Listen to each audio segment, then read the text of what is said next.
تازه او نوی خبر ګرانو مینوالو داسې اوازې دي چې جنرال خوشحال سادات د عطا محمد نور او امرالله صالح په فرمایش له دندې څخه ګوښه کیږي او پر ځای ممکن غټ لنډغر او د شمالي ټلوالي چمچمه ایوب سالنګي وګمارل شي. که داسې وشي نو یوازې به په امنیتي برخه کې په راغلو اصلاحات کې به خاورې واړول شي، بلکې یو زړور هیوادپال او ملي ګټو ته ژمن جنرال به هم افغانستان بالخصوص د افغانستان ولس له لاسه ورکړي. خو انشاءالله چې خوشحال سادات به موږ له لاسه نه ورکو، انشاءالله د ولس او فیسبوک او د یوټیوب د یوټیوبرانو زور به خوشحال سادات به خپل دندې کې پاتې کوي. سر له اوسه د خوشحال سادات په مینې او ملاتړ باندې تاسو په فیسبوک کې هم په یوټیوب کې پوسټونه او ویډیوګانې شیر کړي.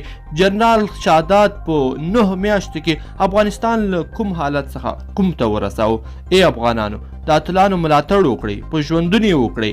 کله چې مړه شي بیا خو هیڅ هم نشئ کولی، لکه شهید نجیب الله، شهید رازق او شهید قهرمان. نو راشئ ټول افغانان دغه ویډیو د سره شیر کړئ د جنرال سادات په ملاتړ. ګرانو مینوالو، په دې هیله چې له دغه خبر څخه خبر شوي وي، که مو خوښه شوي وي دغه ویډیو نو د سره لایک کړئ او ملګرو سره هم شریک کړئ، ځکه د افغانستان په خیر ده. مننه.